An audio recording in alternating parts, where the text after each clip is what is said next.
തിരുവനന്തപുരം ആറ്റിങ്ങലിൽ അപകടകരമായി കാർ ഓടിച്ച് ഭീതി പരത്തി യുവാക്കൾ. സംഭവത്തിൽ 3 പേരെ ആറ്റിങ്ങൽ പോലീസ് പിടികൂടി.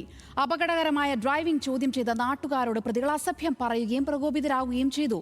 പ്രതികൾ ലഹരി വസ്തുക്കൾ ഉപയോഗിച്ചിരുന്നതായാണ് നാട്ടുകാർ ആരോപിക്കുന്നത്.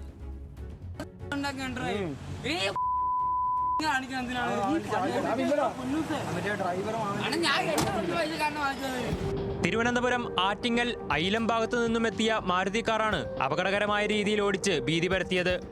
ആറ്റിങ്ങൽ തച്ചൂർക്കുന്ന് ഭാഗത്ത് സ്കൂളിന് സമീപമെത്തിയപ്പോൾ എതിർദിശയിൽ വന്ന ജീപ്പിന് നേരെ ഇടിക്കാനെന്ന രീതിയിൽ കാർ മുന്നോട്ട് പോയതായി ദൃക്സാക്ഷികൾ പറയുന്നു. തുടർന്ന് റോഡിലെ ഹമ്പിൽ കയറിയതോടെ വാഹനത്തിന്റെ നിയന്ത്രണം നഷ്ടപ്പെടുകയും എതിർവശത്ത് വന്ന ജീപ്പിന് മുന്നിൽ കാർ നിൽക്കുകയും ചെയ്തു. ഇതിനിടെ ജീപ്പിലുണ്ടായിരുന്ന ദമ്പതികളോട് കാറിലുണ്ടായിരുന്ന യുവാക്കൾ അസഭ്യം പറഞ്ഞതായും നാട്ടുകാർ ആരോപിച്ചു.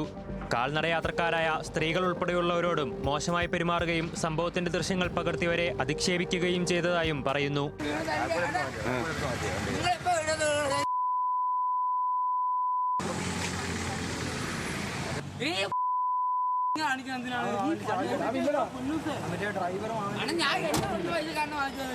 അപകടകരമായ ഡ്രൈവിംഗ് ശ്രദ്ധയിൽപ്പെട്ടതിനെ തുടർന്ന് മറ്റ് വാഹനങ്ങളിൽ ഉണ്ടായിരുന്നവർ കാറിനെ പിന്തുടർന്നു. കാർ നിർത്തിയതിന് പിന്നാലെ കാറിലുണ്ടായിരുന്ന യുവാക്കളും എതിർവാഹനത്തിലെ യാത്രക്കാരും തമ്മിലും വാക്കുതർക്കമുണ്ടായി. യുവാക്കൾ ബഹളം വെച്ചതോടെ നാട്ടുകാർ സ്ഥലത്ത് തടിച്ചുകൂടി.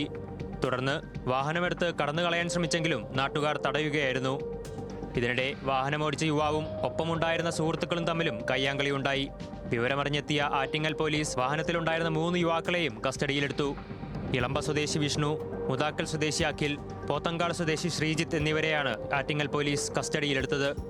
ലഹരി വസ്തുക്കൾ ഉപയോഗിച്ചിട്ടുണ്ടോ എന്നുൾപ്പെടെയുള്ള കാര്യങ്ങൾ പരിശോധന നടത്തുമെന്നും സംഭവത്തിൽ കൂടുതൽ അന്വേഷണം പുരോഗമിക്കുകയാണെന്നും ആറ്റിങ്ങൽ പോലീസ് അറിയിച്ചു. ന്യൂസ് മലയാളം, തിരുവനന്തപുരം.